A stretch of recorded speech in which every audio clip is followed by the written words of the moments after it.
समयसारमध्ये गाथा नंबर 248 आहे बघा. कर्माच्या उदयाने जीव सुखी दुःखी होतो असं गाथा.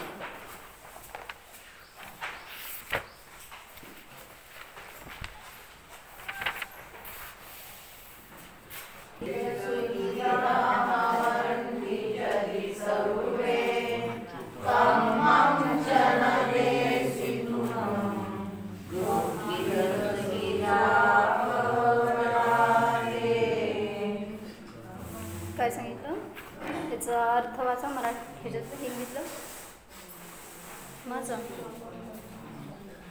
खाली अर्थ असेल ना, वाचा जोरात वाचा की तुम्ही.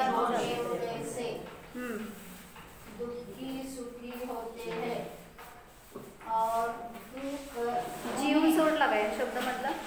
कर्माच्या उदयाने जीव यदि सभी जीव कर्म के उदय से दुखी सुखी होते हैं और तू उन्हें कर्म तो देता नहीं है, ये भाई तूने उन्हें दुखी सुखी कैसे किया. काय सांगायला लागले. कर्माच्या उदयाचं निमित्त असताना जीव दुःखी किंवा सुखी होतो. कुठल्या कर्माच्या उदयाच्या निमित्तात? कर्माच्या उदयाने नाही. काय म्हटलं? कर्माच्या उदयाचं निमित्त असताना. असं का म्हणायचं? कारण कर्म हे परद्रव्य आहे. कर्म तुम्हाला काय करणार नाहीये. मग कर्माच्या उदयाने म्हटलात तर काय झालं असतं? एक द्रव्य दुसऱ्या द्रव्याचं कार्य करतो असा प्रसंग आला असता. म्हणून सांगतात की बहिरंगामध्ये कर्मांचा उदय चालू आहे, पण अंतरंगामध्ये तुमचाच तसा, तुमची तशी योग्यता म्हणा, तुमचे तसे उदय म्हणा की तुम्हाला तशा प्रकारची अनुकूलता किंवा प्रतिकूलता मिळतीये, तुम्हाला तसं सुख किंवा दुःख होते. म्हणून कर्माच्या उदयाचं निमित्त असताना जीव सुखी किंवा दुःखी होतो. मग असे अनेक प्रसंग दिसून येतात की जिथं तुम्हाला इष्ट कार्य सहज घडून येतं किंवा तुम्हाला अनपेक्षित अनिष्ट कार्य घडतं. एक्झाम्पल जसं अशा अनेक वेळा अनेक गोष्टी घडतात की जिथं तुम्हाला नको असती ती गोष्ट घडती. म्हणजे कोणाला नकोच असतं, काय अनिष्ट आहे ते कोणालाच नको असतं, कधीच नको असतं. पण अनिष्टाचा उदय काय येतो? पूर्व केलेल्या परिणामांचं फळ. आपण कर्माचं फळ म्हणतोय हे बहिरंग भाषा झाली, पण मी केलेल्या भावाचं ते फळ आहे. तशा रूपाने ते कर्म बांधले गेले आणि तशा फळ मिळतोय. म्हणून सांगितलं की कुठलेही कर्मांचे उदय असो ते अकिंचित कर असतात. तुम्ही काय करायला जाताय? कर्माला कर्ता बनवलं जातोय. म्हणून सांगितलं कर्ता कोण आहे तिथं? मला जे काय उदय येत आहेत त्याचा कर्ता असं तुम्ही या चार भिंतीमध्ये म्हणता. बाहेर गेल्यावर तुम्हाला काहीतरी तोटा झाला, कोणीतरी फसवलं. कोणी फसवलं? धीरज भैया.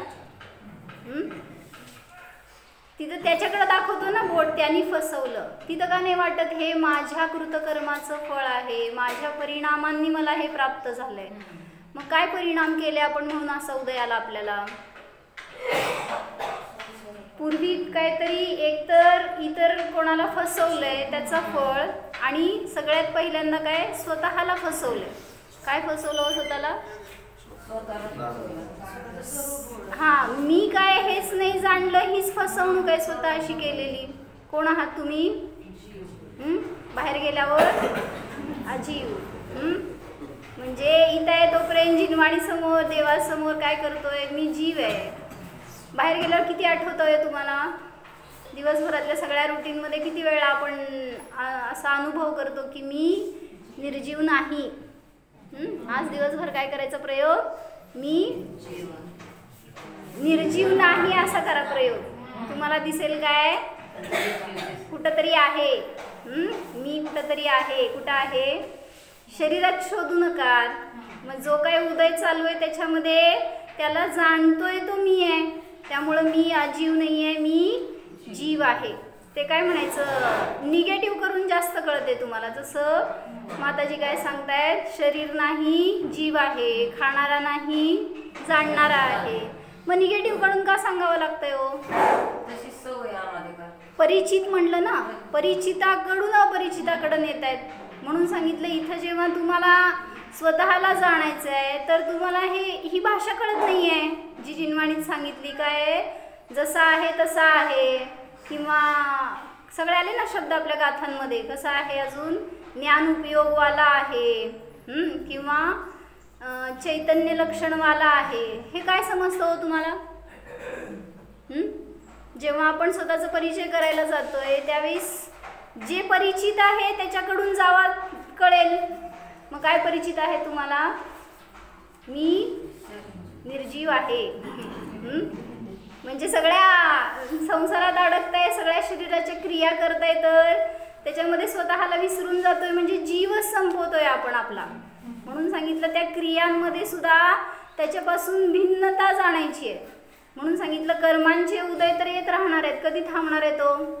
कुठल्या कर्मांचा उदय थांबल्यावर मी पुरुषार्थ करतो. जसं सांगितलं एक शिष्य होता आणि तो गेला गुरूंकडं आणि गुरूंना काय म्हणाला की फार प्रतिकूलता आहे जीवनामध्ये, काय केलं तरी सुद्धा सुखानेच जगत नाही आहे, मी जगता येत नाही आहे, काय करू? एवढे प्रसंग असे सतत चालू आहेत, त्यामुळं मला कशातही सुख वाटत नाही, मला सुख पाहिजे. मग त्यावेळेस गुरूंनी काय सांगितलं? धर्म पुरुषार्थ कर. काय म्हणायचं? देवशास्त्र गुरूंच्या शरण ये तर मिळेल तुला कदाचित मार्ग त्यातून. पण तरी सुद्धा त्याला नाही, आत्ताच पाहिजे. तुम्हाला कसं पाहिजे हो? सुख कधी पाहिजे सोनाली? नकोय? सुख आत्ता पाहिजे. म्हणजे दुःख आत्ता दूर व्हायला पाहिजे असं म्हणून तो गेला गुरूंकडं. मग गुरूंना विचारल्यावर गुरूंनी सांगितलं उद्या ये, मी तुला सुख देतो. कोण कोण जाणार आहे? तर तो पहिला काय म्हणायचं, रोज कितीला उठतो? उशिरा. आज कितीला उठलो? म्हणजे तो का सुख देणार होते ना गुरु, त्यामुळं पहिल्या गाडीने का म्हणजे सगळं कार्य ठेवलं बाजूला आणि पहिला गुरूंकडे पोचला सकाळी सकाळी. आणि मग गेल्यावर गुरु म्हणाले चल माझ्या बरोबर. आणि ते दोघं गेले का नदीच्या किनारी. आणि काय झालं? बसले होते तिथं बाजूला आणि गुरु आपलं सांगतायत की कर्मांचे उदय निरंतर येत राहणार आहेत, ते तुला न सुखी करणार आहेत न दुःखी करणार आहेत, पण तू काय करतोयस? त्याच्या निमित्तात स्वतः सुखी दुःखी होतोयस. मग तुला पुरुषार्थ कधी करता येणार? तू काय म्हणतोय? हे जेवढं संकट संपलं की काय? संकट कधी येतं कधी संपतं? संकट संपत नसतात, हे त्याला कळेना ना. म्हटल्यावर गुरूंनी काय सांगितलं? आपल्याला या नदीच्या पैलतीरी जायचंय. मग चला म्हटला, पण लाटा येत होत्या. मग गुरु काय म्हणाल्या? थांब, ती लाट येऊन जाऊ दे मग जाऊ. बसले, दुसरी लाट आली. गुरु म्हणले काय म्हणले? ती लाट येऊन जाऊ दे मग जाऊ. तिसरी लाट आली, चौथी लाट आली. काय झालं? मग पोचले का त्या तिरी का नाही? म्हणजे त्याला ते त्यातून सांगायचं होतं ना की अशा तर प्रसंग जीवनामध्ये अनेक येत राहणार आहेत, कारण केलेले कर्म काय कमी आहेत का? आपण कालच विषय झाला तिथं की चेतन भयांबरोबर की अरिहंत दशेत सुद्धा कर्मांचे उदय चालू आहेत का? इथं केलेले काही असे कर्म असतात की जे कोडाकोडी सागरपर्यंत पडलेली त्यांची स्थिती. म्हणजे समजा मिथ्यात्व बांधलं कधी असेल आपण तर त्याची उत्कृष्ट स्थिती किती पडणार? कशाला म्हणतात कळतंय? 70 कोडाकोडी सागर. म्हणजे समजून घ्या फार काळ आहे. आणि असे ते कर्म एकानंतर एक असे बांधले गेलेले, त्यांची स्थिती इथं पडली आहे एवढ्यापर्यंत. आणि सम्यक दर्शन झालं. ते कर्म कसे कमी होणार आहे, त्यांची स्थिती कशी नष्ट होणार आहे? फक्त एक सम्यक्त्वामध्ये ते बळ आहे. आणि मग त्यांचं असं शब्द आहे की कांडक घात होत जातो. म्हणजे काय असतं? कर्म कमी कमी होत जातात, वरून त्यांची स्थिती घटत जाते. पण तरी किती घटते हो? तरी पण कोडी सागरपर्यंत आहे. म्हणजे आता तुम्ही जर कुठले कर्म बांधले असतील त्या योग्य तर कोटी वर्षांनंतर पण उदयाला येतील असे काही परमाणू तुमच्या सत्तेमध्ये आहेत. म्हणजे तुम्ही आज पूर्वी कोटी वर्षापूर्वी जे केलेले असतील ना भाव, आज त्याचं फळ मिळतंय. जर असं समजतंय का काय म्हणायचंय मला? आपण इथं पंचम काळात जन्मलोय, ह्या सगळ्या दुःखांचा उदय भोगतोय. कशाचं फळ आहे? आत्ताचं नाही, मागच्या भावातलं नाही. किती हो कळतंय का? कोटी वर्षांपूर्वी मी भाव केलेत. कसं दूर करणार हो त्या कर्मांना मी?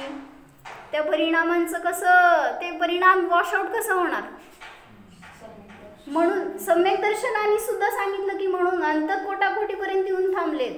म्हणूनच सांगायचं होतं की अरिहंत दशेमध्ये सुद्धा त्यांना अशा काही परमाणूंचा उदय आहे तिथं जे कोटी वर्षांपूर्वी बांधलेले कर्म होते, जे की त्यांच्या इतक्या विशुद्धीच्या निमित्तात सुद्धा नष्ट होत नाहीत. म्हणजे ते आहेत घाती कर्म आहेत, जे काय गती, इंद्रिय, जाती वगैरे सगळे उदय त्यांना चालू आहेत. त्या कर्मांपासून सुद्धा सुटका नाही. म्हणजे ते काय तुम्हाला हार्म करणार नाही आहेत, पण तरी सुद्धा संसार कशा टिकवणं हेच तर सगळ्यात हार्मफुल आहे. संसाराचा नाश नाही करू शकत जोपर्यंत ते परमाणू उदयून निघून जाणार नाहीत. म्हणून सांगितलं की आपण पूर्वी असे काय केलेत ना भाव, अशा त्या आपल्याला नाही माहिती कोटी वर्षांपूर्वी काय भाव केलेत आणि त्याचे फळ आत्ता काय मिळत आहेत आपल्याला, किंवा अजून पुढं काय मिळणार आहे. उद्या काय फळ मिळणार आहे हो तुम्हाला विपुल भैया? म्हणजे आजच्या उदयावरून पण करू शकतो अनुमान आपण की असे अजून भयंकर उदय आपल्याला पुढं फेस करावे लागणार आहेत. कारण कुठं चाललाय हो काळ? दुःखमा काळाकडे चाललाय. त्यामुळं आपण स्वतः नष्ट करत चाललोय आपली विशुद्धी, आपली श्रद्धा, आपला धर्म, आपलं ज्ञान, हे सगळं कुणीकडे व्हायला लागलंय? सगळ्या भोगाच्या प्रती इतकी आसक्ती चालली आहे, त्यामुळे धर्माचं महत्त्व कमी होत चाललंय. एक आपले निर्मळता कमी होत चालली आहे परिणामांची. असं जितका काय करतो तेवढा निर्मळतेनं धर्म करतो का हो भैया? जो धर्म करतो त्याच्यामध्ये आपली किती समर्पण किती असतं, किती एक आनंद किती असतो. थोडा करा पण त्यात खूप आनंद येऊ द्या. कसा आनंद येणार? किती वाजता सोडायचं असतंय? असं म्हटलं तर दुःखी झालात हे सांगायचं. तुम्ही काय घड्याळ बघितला? मी बघत होते. म्हणजे कधी सोडणार किंवा कधी किती वेळ बसायचंय, रोज 10:30 वाजते असं मला सगळ्यांनी सांगितलं. किती सुखी होता आणि किती दुःखी होता हो. लोक धडपडतात बाहेर की कुठून तर आम्हाला मिळावं, ज्ञान मिळावं असं ते पिपासू असतात. आणि आपण काय करतोय? आत्ता सोडते, नंतर सोडते, किती वेळ सोडते ना. म्हणजे इथं बसून पण सुख भोगलं का दुःख हो तुम्ही? कोण करता? ते नाही का सांगणारे बघता, दुःखी करणारे तुम्हाला. असं विचारावं लागेल की त्यांनी नक्की दुःखी केलं का सुखी केलं 1.5 वर्ष. म्हणजे लिटरली कालपासून ज्यांनी कोणी भेटलंय ना, सकाळी 8:30ला शास्त्र घेऊ बरं का म्हटले 10:30 वाजेपर्यंत सगळे बसत होते. म्हटलं आज पण बसायचं, मग चला बंद करा दरवाजा.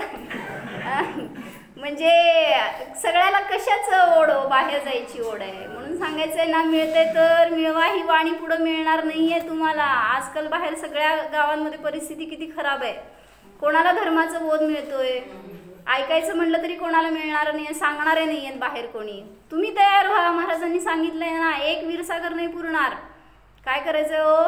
तुम्हाला सगळ्यांना वीरसागर बनायचंय.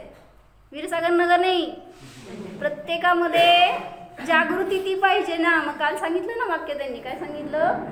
ज्याच्याजवळ जे असतं ते तो देतोय. महाराजांकडे काय होतो? राज. काय होतं महाराजांकडं? राज नाही, कार्तिक, सॉरी. म्हणून तुझ्या चेहऱ्यावर प्रश्नचिन्ह का म्हणाले? काय होतं महाराजांकडं? महाराज तर निष्परिग्रही. तुम्हाला काय दिलं त्यांनी दिलीप काका? सम्यक दर्शन दिलंय. मग त्यांच्याजवळ ते होतं ते दिलंय ना तुम्हाला. मग का आपण टिकवत नाहीये? का घेत नाहीये ते? मग ते घ्या ना. आज बाहेर असं कोण देणारं नाहीये. कुठेही सम्यक दर्शनाची चर्चा नाही. आपल्याला मिळतं हे महान भाग्य आहे आपलं. आणि ते पण आपण कसं उडवतोय, कसं घालवतोय, म्हणजे महत्त्व कळून घ्यायला पाहिजे. तर काय सांगायचं होतं मला? कर्म हे सुख दुःख देणारे नसतात, नाहीत, नव्हते, कधीच देणार नाहीत ते. कारण कर्माचा धर्म काय हो? स्पर्श रस गंध वर्ण हे कर्माचा धर्म आहे असं आठवतं का आपल्याला जेव्हा कर्मांचे उदय येऊ लागतात? म्हणजे त्याच्यापासून भिन्नता समजायला पाहिजे. म्हणून म्हणलं ना, एक असं सांगितलं त्यांनी की जे काय तुमच्या बरोबर अपकार होतोय, म्हणजे काय, कोणी तुमच्यावर अपकार केला तर त्या ठिकाणी झालंय काय सांगा? माझ्या कर्म नका म्हणू, तेच तर खोडायचंय मला. कर्माकडेच चाललोय आपण. माझ्या पूर्व पापाचा तो असा उदय आहे की बाहेर मला अपकार करणारे भेटतात. उदाहरण सांगा. कोणी धंद्यामध्ये फसवलं तुम्हाला किंवा काय तुमचे पैसे बुडवले असतील, तुमचा अपकार झाला, तोटा झाला. का झाला?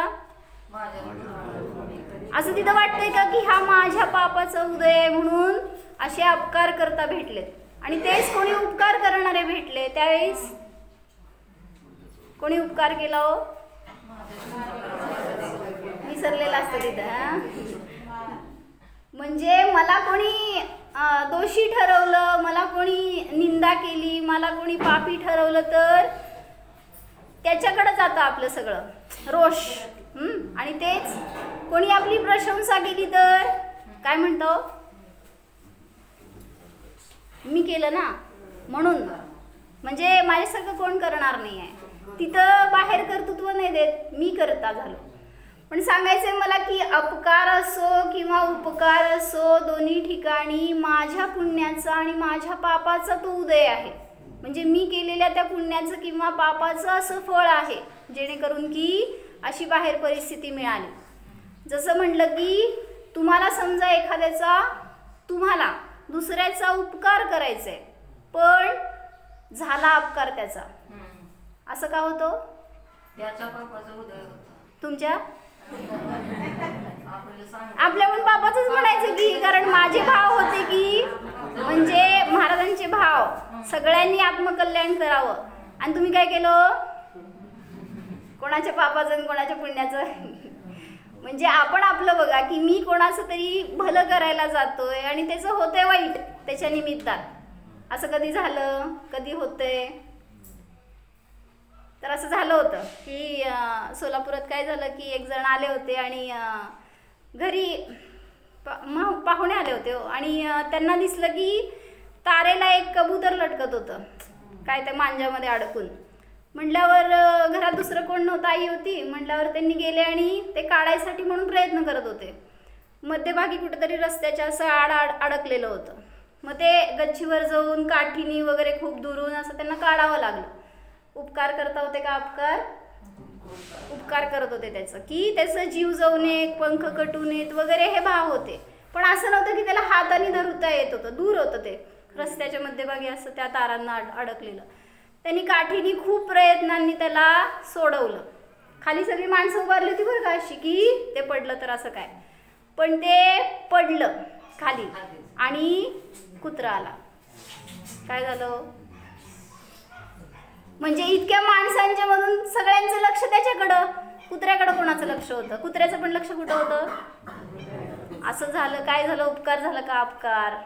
म्हणजे जेव्हा मी ते वाक्य ऐकलं ना, वाचलं ना, त्यावेळेस मला तेच आठवलं की आपण उपकार करायला जातोय, पण त्याच्या पापाचा उदय असेल तर तुम्ही काही त्याला मदत करू शकत नाही. मग असंच आहे ना, आज घरामध्ये सगळ्याला आपण धर्माला प्रेरणा करतोय. काय करता हो तुम्ही? करता का नाही करत? कुठं पुढची पिढी मला लय दिसत नाही, इथं सगळी मागची पिढीच आहे, सेकंड इनिंग्स. म्हणजे पुढच्या पिढीला आपण सांगतोय, आपण प्रेरित करतोय की त्यांनी या मार्गात यावं. त्यांचं किती भलं होतंय हो? तुम्ही उपकार करताय का अपकार करताय? म्हणजे आपण प्रेरणा करतोय, आपण त्यांना मार्गस्थ करायचा प्रयत्न करतोय, ही तुमची उपकार बुद्धी आहे. पण त्यांचा उदय तसा असेल तर तुम्ही काय करू शकता? शाळेला पाठवता. काय करता? जेव्हा जिनवाणी ऐकायला मिळते त्यावेळेस शाळा असते, क्लास असतात. मग त्यांना कसं मिळणार आहे सांगा की? तुम्ही घरात सांगणार नाही, ते बाहेरचं ऐकणार नाही.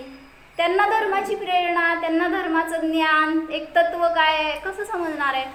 तुम्ही लोक जाऊन जाऊन शिकलाय म्हणून तुमच्यावर संस्कार आहेत आज असे. ती पिढीच येत नाही आहे जर इथं, तर काय होणार आहे? कसं समजणार आहे? आणि तुम्ही काय करताय? अजून तुमच्याजवळ पण ठेवत नाही आहे. कुठं ठेवताय हो? कुठं भाभीजी? पुण्यात का पुण्यात? पुण्य पण नाही राहिलं, तिथं सगळं पाप व्हायला लागलंय आणि अशा ठिकाणी आपल्याला ठेवायची रुची. बरं जाऊ देत, मला कोणाचा काय निषेध करायचा नाही. म्हणजे सांगायचं काय होतं मला की मी उपकार करायला गेलो तर त्याचा अपकार घडला, हे त्याच्या पापाचा उदय आहे. जसं काय झालं,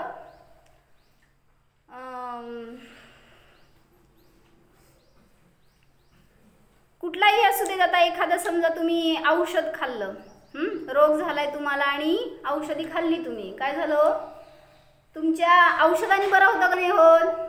मेडिकलवाले नाही तर डॉक्टर. औषध खाणं हे पुण्य का पाप? कोण कोण पाप करते? म्हणजे औषधाने बरं होतं ही मान्यता आहे ना तुमची, ती श्रद्धा बरं करते हो तुम्हाला, ते औषध नसतं बरं करत. म्हणून अनेक वेळा सांगितलं होतं उदाहरण की तुम्हाला रोग झालाय, काय कोरोना झाला, काका कुठं गेला होता? कोणी हॉस्पिटलमध्ये जाते, कोणी काय म्हणायचं श्रद्धा असणाऱ्या त्या डॉक्टराकडे जाते. भलेही त्याला वेळ नसेल, भलेही त्याला दूर असेल, दुसऱ्या गावाला असेल, तरी तिथं जाऊन चेक करणार का तो बरा करणारा आहे.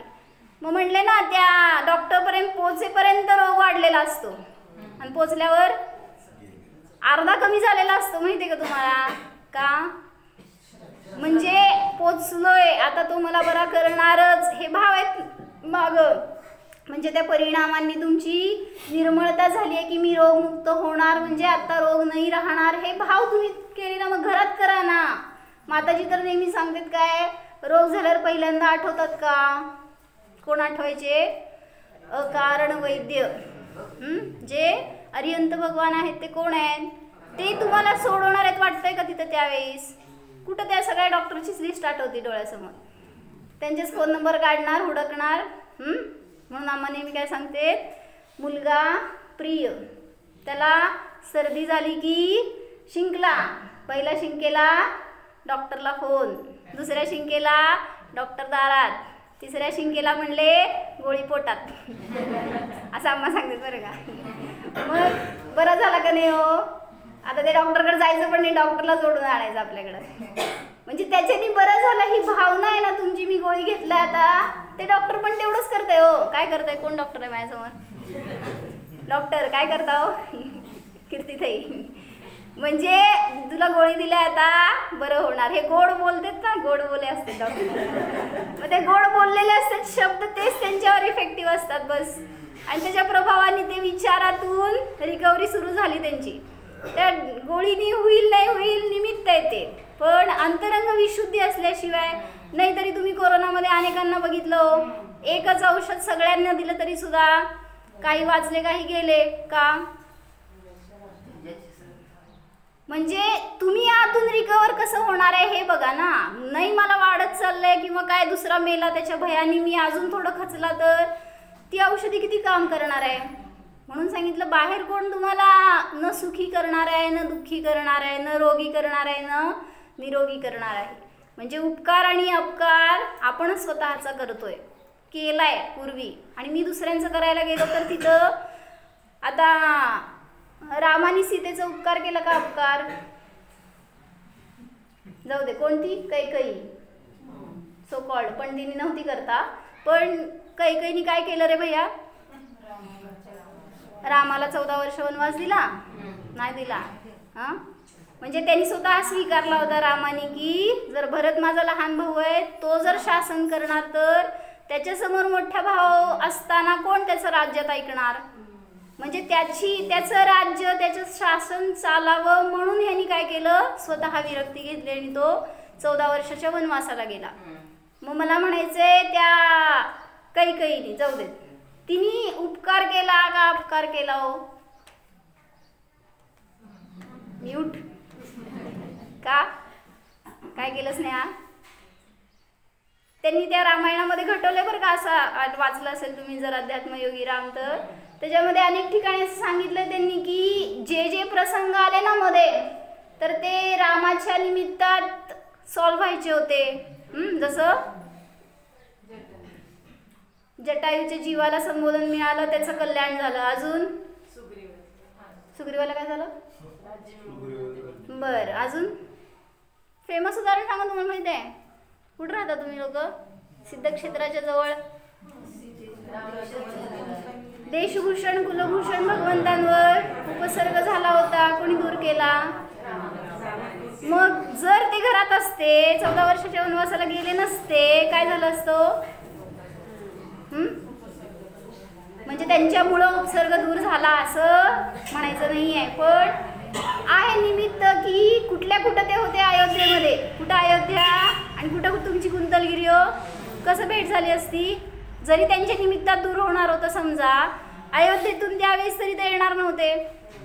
आणि पापाचा उदय असा की कुठं लंका आणि कुठं पंचवटी ना, कुठं होती ती? नाशिक. लंका कुठे आहे आणि पंचवटी कुठे आहे? म्हणजे पापाचा उदय खेचून नेतो, पुण्याचा उदय खेचून आणतो. म्हणजे जिथं ज्याचं कार्य होणार आहे तिथं त्यानुसार ते निमित्त मिळतं बहिरंगामध्ये. म्हणून त्यांनी उपकार केला असं नाही, तिथं त्यांच्या उदयात तसं होणार होतं, ते निमित्त फक्त तिथं हजर होतं. मग आपलं पण असंच आहे ना, आपल्याला जे काय आत्ता मिळतंय किंवा मिळणार आहे पुढं, त्याचं निमित्त जोडायला जात आहे तुम्ही म्हणून आकुलित होतोय, म्हणून दुःखी होतोय. ते जुडणार आहेत, ते मिळणार आहेत निमित्त. तुम्हाला फक्त ज्ञाता राहायचं आहे आणि कार्य करायचं, तर तिथं ते कार्य होत राहणार आहे. म्हणून माझ्या सुखाचा किंवा दुःखाचा करता बहिरंगामध्ये कोणीही नाही, तो मी आहे, स्वीकारायचं. स्वीकार करत नाही आजपर्यंत, त्यामुळं पराला दोषी ठरवतोय. म्हणून काय म्हटलं समता षोडशीमध्ये? परद्रव्यों का दोष न देखो, क्रोध अग्नि में नहीं जलो, नहीं चाहो अनुरूप प्रवर्तन, भेद ज्ञान ध्रुव दृष्टिर. म्हणजे काय? परद्रव्यों का दोष न देखो. कोणाला सांगितलं? कोण? मी तुम्हाला, तुम्ही मला सांगायचं. म्हणजे पराचा दोष कोण पाहतंय? जो पाहतोय त्याला हे वाक्य आहे, तो मी नव्हेच, मीच पाहतोय. मलाच सांगतायत की परद्रव्याचा दोष नाही आहे. तू पराला दोषी जोपर्यंत पाहतोय तोपर्यंत तू स्वतः दोषी आहेस. परद्रव्यों का दोष न देखो, क्रोध अग्नि में नहीं जलो. काय करतोय? जेव्हा पराचा दोष दिसतो त्यावेळेस किती समता राहते हो तुमच्यामध्ये? का?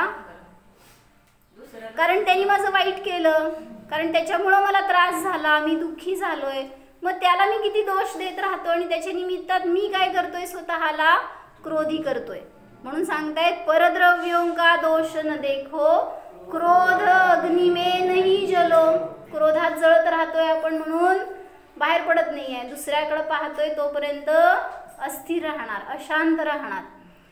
परद्रव्यों का दोष न देखो म्हणा.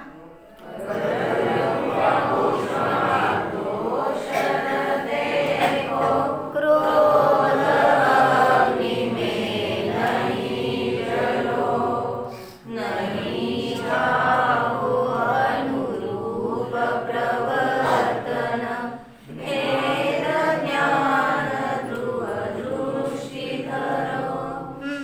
कौरव होते माहित आहेत किती होते हो संख्येने? चेतन भैया 100 होते. आणि पांडव कोणी कोणावर उपसर्ग केला? अनेक वेळा कौरवांनी युद्ध केलं पांडवांशी. कोण जिंकलं? का? Quantity doesn't matter. म्हणजे तुम्हाला तुमच्यात असणारी स्किल आहे ना, ती तुम्ही त्याच्यातून बाहेर पडायला उपयोगी केली तर बाहेर पडू शकता.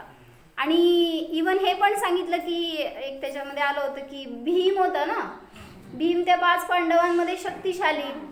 तर कौरवांनी काय विचार केला? पहिला भीमाला संपवू, म्हणजे त्यांचं बळ कमी होईल ना. 4 पाय काय त्यांच्या समोर नव्हते भीमाच्या समोर. ॲक्च्युली तद्भवमोक्षगामी किती जण? वज्रऋषभ नावाचं सहनन होतं, इतकी बलदंड शरीर होतं. पण भीमाचं उदाहरण तुम्हाला परिचित. तर त्यांनी काय सांगितलं? कौरवांनी अनेक वेळा भीमाला एकटे घेऊन गेले, वनक्रीडेला म्हणा, कुठं पोहायला म्हणा, क्रीडेला खेळायला म्हणा, अनेक वेळा त्याला एकट्याला घेऊन गेले.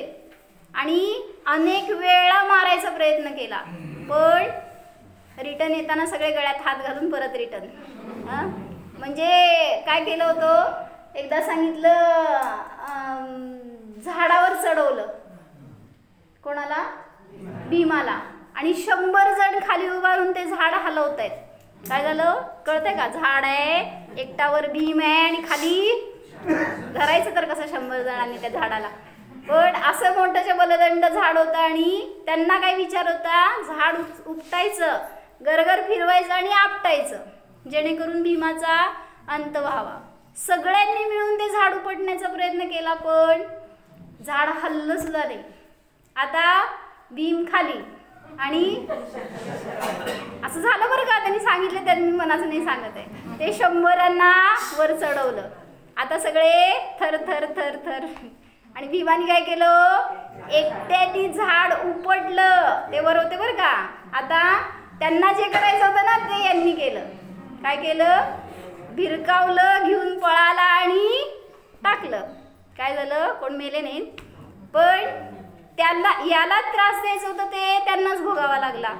परत तिथून पुढं खेळायला दुसरीकडं कुठं गेले, त्या नदीच्या पात्रात गेले आणि त्याला खाऊ घालताना काहीतरी त्यांनी भूल दिली होती का विष दिलं होतं. हां, तर तद्भव मोक्षगामीवर विष सुद्धा कार्य करत नाही.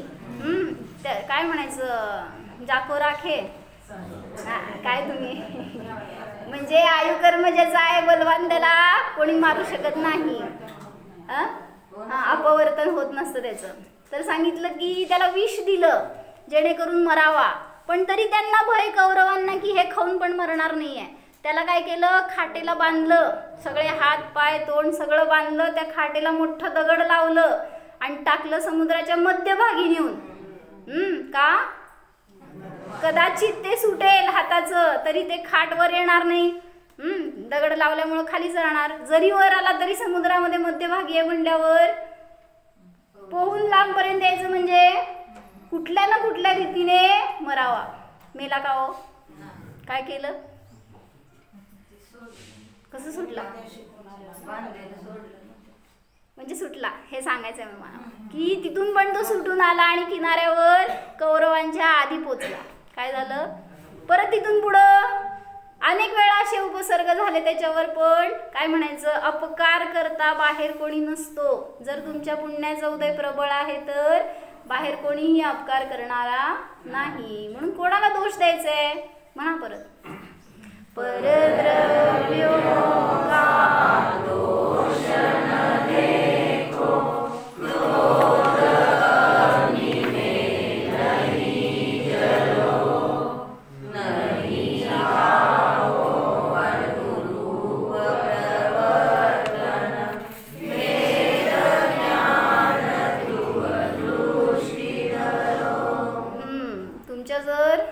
तुमचे जर परिणाम चांगले असणार आहेत, विशुद्ध असणार आहेत, तर बाहेर ते पाप कर्म सुद्धा तुम्हाला त्रास नाही देऊ शकणार.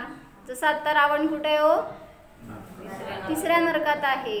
मग सीतेचा जीव गेला कुठं, रामाकडे गेला पहिल्यांदा. राम काय करत होता, म्हणजे काय म्हणायचं, मोक्षाची वाट सुरू झाली होती रामाची, इतकं चांगलं तप चालू होतं. आणि हे कळलं, सीता कुठे आहे आता, प्रतींद्र रूपामध्ये आहे 16व्या स्वर्गामध्ये. आणि मग तिथून तो जीव आला रामाकडं आणि काय केलं, समजलं ना अवधिज्ञानाने की राम जर अशी तपस्या करणार तर शीघ्र मोक्षाला जातील. मग अशा असतात बरं का बायका, काय करणार, माझ्या बरोबर जायचंय कुठं, चेतन भैया काय कुठं जायचंय, मोक्षाला मिळून जायचंय. कसं जाणार, मिळून जाण्याची सोय इथं पण नाही आहे, तुम्ही जोडली आहे उगीच जवळ. म्हणजे धर्म करायचं तर मिळून धर्म नसतो होत. म्हणजे एक एक्झाम्पल, आमच्याकडे येताना लोकांना या म्हणतो ना आम्ही, आम्हांकडे या, नाही कोण सोबतच मिळालं नाही म्हणजे काय होणार हो, सोबत मिळाल्यावर. आणि बघितलं आम्ही, सोबत जे येतात ना ते सोबतच राहतात, त्या आम्हांकडे येत नसते. मग काय होतंय, ते त्यांना त्यांचा फायदा होतोय, पण गुरुची सेवा महत्वाची आहे ना तिथं. म्हणून कोणाच्या सोबतीसाठी अडकायचं नाही, करायचं धर्म ना, कल्याण करायचं तर चला माझ्या बरोबर. एकटे बाहेर पडावं लागतं, नाहीतर कोणाच्या बरोबर म्हणलं तर होणार नाही. काय प्रियंका बेन, बरोबर आहे ना? तर काय सांगत होते मी? सीतेचा जीव गेला कुठं? रामाकडं. राम काय करत होता हो? अशी तपस्या चालू होती, एवढी सुंदर लय होती, त्यांची धारा होती की बास आता सगळ्या कर्मांची निर्जरा करून मोक्षच होणार. हे कळालं अवधी ज्ञानाने सीतेला, आणि गेला तिथं जीव त्या तपस्येतून तोडायला. काय केलं? काय काय नाही केलं सीतेनी? त्या देवानी सीतेचं रूप घेतलं. ऍक्च्युली सम्यक दृष्टी सांगा मला आता. सीता जी प्रतींद्रहून जन्मली आहे, सम्यक दृष्टी जीव आहे. राम सुद्धा सम्यक दृष्टी आहे. मग असं कसं काय उपसर्ग करू शकतो सम्यक दृष्टी? ह्याला म्हणायचं चारित्र मोह. पण त्याला प्रबळ होऊ देऊ नका. आहे सगळ्या जवळ उदय, पण त्याच्यावर आपल्याला मात करायचे. काय असतो चारित्र मोह माहित आहे? काय असतो चारित्र मोह म्हणजे काय अमोल भैया? कुठल्या गोळीचं नाव आहे? म्हणजे चारित्र मोह हे कर्मांची एक भेद आहे. तो पण मोहाचाच आहे पिल्लू, पण ते लय शक्ती नाही आहे त्याच्यामध्ये. ते तुम्हाला स्वभावापासून तोडू शकत नाही, पण रागीद्वेषी बनवेल, मोही बनवेल इन द सेन्स समजून घ्या की त्याच्या निमित्तात तुम्ही होताय रागीद्वेषी मोही. मुनींना असतो का नाही उदय चारित्र मोहाचा? मग ते का घरात येत नाहीत परत? कर्मांचा उदय चालू आहे म्हणून तसं मी व्हायला पाहिजे परिणत इसेन्शियल नाही आहे. म्हणजे तुम्ही होताय हे तुमची चूक आहे. मग काय करायचं? सोडा घर. म्हणजे होणार नाही. ठीक आहे, स्टेप वाईज पुरुषार्थ होईल की आपल्याकडून, पण त्याला आपण प्रोत्साहन करतोय. जर रागाचा उदय आला तर राग करतोय, क्रोधाचा उदय आला तर क्रोध करतोय. काय करायला पाहिजे त्या समयामध्ये?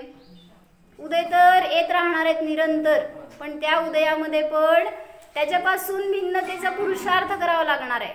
क्रोध आला म्हणून तसं परिणत झाला तर पुन्हा अनेक काळापर्यंत तुम्हाला तशा क्रोधाला फेस करावं लागणार. मग काय सांगत होते की तो रामाचा जीव तर तपस्या करत असताना सीतेचा जीव गेला त्यातून च्युत करायला. आणि काय केलं? म्हणजे सम्यक दृष्टी जीव सुद्धा अशा मोहाला बळी पडू शकतो हे सांगायचं आहे मला. स्वतःची अनुभूती घेतोय तो जीव, पण तरी सुद्धा बहिरंगामध्ये असं कार्य सुद्धा करू शकतो. पण अनुभूती च्युत होते असं नाही त्याच्या निमित्तात, तरी पण तो सम्यक दृष्टीचा आहे.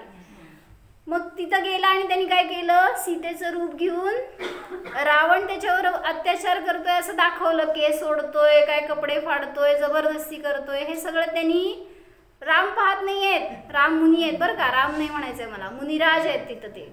आणि ते ध्यानस्थ आहेत तर डोळे बंद आहेत, पण समोर तिने काय करते हे सगळं दृश्य दाखवतीये. काय केलं रामानी? दिसत तर नाही, ओरडारडी करतीये, तसं एक प्रसंग तिथं निर्माण केलंय तिने. पण तरी सुद्धा म्हणजे तुमची स्थिरता किती पाहिजे हे सांगायचंय मला. तुम्ही उद्या तपस्या करणार तर असे जीव भेटणार, जे तुमचे बायको आहेत, नवरे आहेत, पोर आहेत, ते सगळे कदाचित येतील असं भेटायला जेव्हा तुम्ही जस्ट मोक्षाला जाणार आहे. काय करणार हो? लांब गेलेला असतो आपला मोक्ष, आणि सगळे जवळ आलेले असतात. म्हणजे कोणी तुम्हाला द्यायला आलं समजा, चल मी तुला मोक्ष देतो, काय म्हणणार हो? थांब माझ्या बाळाला. म्हणजे पहिला आपण आपल्या असं लय जण भेटतात बरं का आम्हाला, आणि म्हणतात की तुम्ही केला लय चांगला पुरुषार्थ केलाय. आम्हाला मिळाले असते तर, तेव्हा मिळाले असते तर, का आत्ता मिळालेत ना तुम्हाला? काय बदल काय झालाय हो तुमच्यात? केव्हा का असे ना? नाही आम्ही आता लग्न केलंय, पोरं आहेत, आम्हाला जबाबदारी आहे, कोण बघणार? काय केलं? खांबांनी तुम्हाला धरलंय का? तुम्ही खांबाला धरलंय? कोण कोणाला सोडणार, सोडवणार? काय कार्तिक अजून पडलो नाही तोपर्यंत बाहेर पडा. म्हणजे कल्याण करायचं तर स्वतःला करावं लागणार, त्याच्याशिवाय होणार नाही. आणि तिथं काय केलं त्या रामाच्या जीवानी? पुरुषार्थ स्वतःमध्ये केला त्याच्या निमित्तात. भलेही ते सगळे प्रसंग ती दाखवत राहिली, पण च्युत नाही करू शकली. म्हणजे तुम्हाला त्याची परिणती बघा रामाची, की तो जर स्वतःमध्ये राहतोय, त्याच्या ज्ञानाचं त्यांनी अवलंबन घेतलंय, तर बाहेर कुठलीही क्रिया कुठलंही द्रव्य त्याला त्या ज्ञानापासून तोडू शकत नाही. म्हणून तुमची रक्षा कुठं आहे? ज्ञानामध्ये आहे, बाहेर नाही. काय म्हणले? संयमच ना. हां, काय म्हणले सांग? कुठं संयम करायचा आहे? बाहेर नाही. मग आम्ही परवा एक संध्याकाळी उदाहरण घेतलं होतं, ऐकलं असेल तर, ते उत्तराखंडमध्ये हे झालं ना, काय टनेल कोलॅप्स झालं होतं, काय म्हणायचं ते, लँडस्लाईड झालं होतं आणि ॲक्सिडेंट झाला होता की आतमध्ये काय झालं होतं, 41 कामगार अडकले होते. आणि किती दिवस हो? 1-2 दिवस नाही, 17 दिवस आत होते ते. आणि नेमकं हेच पिरियड होता. आज किती तारीख आहे? 22 तारीख आहे ना. ते 12 नोव्हेंबरला होते आत अडकलेले आणि दिवाळीचा दिवस होता म्हणले. आणि ते खुदाई चालू होती तिथं. पहाटे 5:30च्या दरम्यान लँडस्लाईड झाला आणि ते एका साईडनी दरवाजा क्लोज झाला, पूर्ण सगळं ते पडलं आणि खूप आतमध्ये होते ते ओपनिंगपासून. त्यामुळं आणि ते त्यांना शक्य नव्हतं की जवळपास म्हणले 6 मीटरची एरिया भिंत झाली होती तिथं. काढून किती काढणार होतं त्यांच्याकडं अवजार, पण शक्य नाही आहे तसं. ते मोठे मोठे दगडं होती आणि ते आत अडकलेले. बाहेर येण्याचा मार्ग नाही, काय कॉन्टॅक्टचा मार्ग नाही. पण बाहेरच्यांना कळालं की आता ते फसलेत म्हणून. आणि मग तिथून त्यांची सगळी प्रोसेसिंग सुरू झाली. हेच परवा सांगितलं होतं रात्री आम्ही. म्हणजे मला कशासाठी सांगायचं आहे, ते इतके दिवस आत होते. मला सांगा, संयम होता का असंयम होता? संयमाचं फळ काय? म्हणजे एखादा जीव जर संयम, धीर म्हणा तुमच्या शब्दात, धीर सोडेल तर काय होईल? तिथंच सगळे पुरावे लागले असते. म्हणजे इतकी त्यांना एक शक्ती एक त्यांची आतून की बाहेर पडणार आहे आपण. आणि मग ते ज्या दिवशी बंद झाला डोर, त्याच दिवशी त्यांनी काय ते व्हॅक्यूम प्रेस करून एक पाईप आत सोडली, ज्याच्यातून फक्त ऑक्सिजन पुरवता आलं त्यांना. ऑक्सिजन बंद होऊ नये याच्यासाठी म्हणून. ते लाईट्स वगैरे होते वर, तेवढ्यात उजेडात ते राहू शकले. पण खायचं प्यायचं काय? मग ते असं एक करून त्यांनी प्रोसेसिंग करत काय झालं, एकदा एक पाईप सोडली, दुसरी पाईप, असं करत वरून व्हर्टिकल डिगिंग करत गेले, बाजूने हॉरिझॉन्टल केलं. पण काय झालं तरी मार्ग येईना त्यांना आत जायचा. त्यांना काढायचं म्हणजे अजून कुठून परत पडायला लागलं होतं. म्हटल्यावर मग ते ऑस्ट्रेलियन रेस्क्यूअर्स असतात, त्यांना बोलवलं. त्याच्यातून त्यांनी ते रॅट होल पाईप आत घातली, ज्याच्यातून की ते काय म्हणायचं, रांगत आल्यासारखं बाहेर आले आणि मग त्यांना काढलं. म्हणजे कशासाठी सांगत होते मी? संयम. काय करायचं आहे आपल्याला? आपल्या घरात अडकलोय आपण, वाटतंय का ते तिथं अडकले? बघताय तुम्ही, दारं बंद केल्यावर अडकलं नसतं. घर माझं आहे ना, हे भावच तुम्हाला अडकवलेत त्याच्यामध्ये. कोण काढणार होते? उकरून तुम्हाला बाहेर कसं काढायचं त्यातनं? त्यांना सोडवता आलं तिथून, पण तुम्हाला कोण सोडवणार? म्हणून सांगितलंय, आपले दरवाजे बंद करू नका, स्वतःला बाहेर पडण्याचा मार्ग ठेवा, जेणेकरून की कधीही आपल्याला पाहिजे तर, कधी विरक्ती करायची भैया? आज आत्ता. तुला काय काका धरून ठेवलंय तुम्हाला कोण? उल्हास काका. म्हणजे आपण स्वतःची दारं बंद करतोय आणि स्वतःला अडकवतोय. म्हणून सांगितलं, तो मोह आहे, त्याच्यावर विजय मिळवा. तर मिळणार कसा?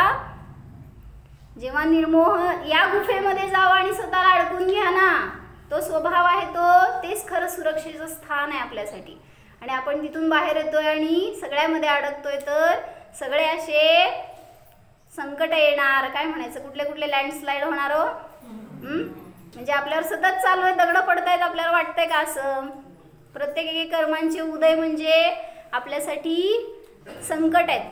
पण आपण काय करतोय त्यामध्ये? पण त्यातून बाहेर पडून दुसऱ्या संकटात उडायला तयार, उडी मारायला, पण आत जायला तयार नाही आहे, जिथं की खरी सुरक्षा आहे. म्हणून स्वतःला विषय करा आणि जाणा, तर आपण शाश्वत सुरक्षा स्थानी पोहोचू शकतो.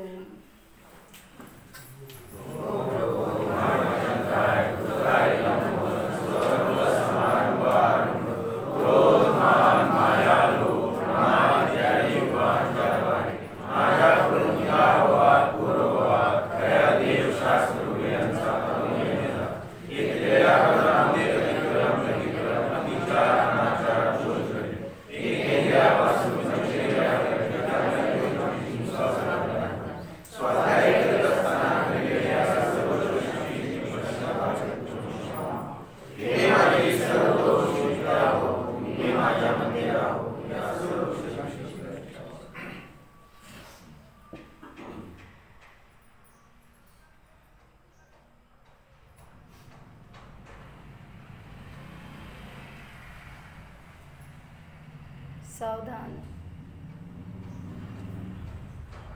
जाणाम सर्व संकटांपासून भिन्न स्वतःच्या सुरक्षित स्वभावाला जाणाम हा मी आत्मा स्वभावामध्येच स्वयंरक्षित आहे. कोणत्याही कर्माचा कोणत्याही संकटांचा या आत्म्याला स्पर्श देखील नाहीच. अनुभव करा. मी आत्मा निराबाध आहे, अस्पर्शी आहे, जाणणाराच आहे. जसे अरिहंत तसाच मी. कर्मनिरपेक्ष आहे, सुखदुःखाच्या अतीत आहे. सर्व बाह्य प्रसंगांना मात्र ज्ञाता रूपाने जाणणाराच आहे.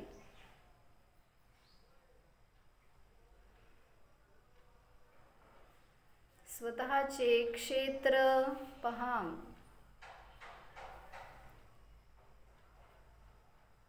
अनंत चतुष्टय हेच माझे धन आहे, त्यातच माझी सुरक्षा आहे.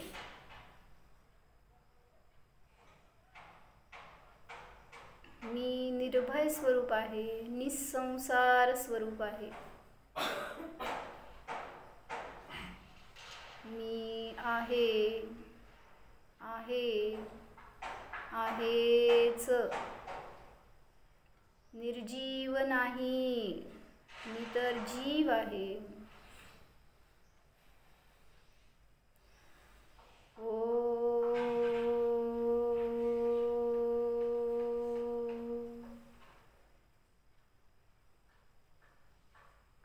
विसर.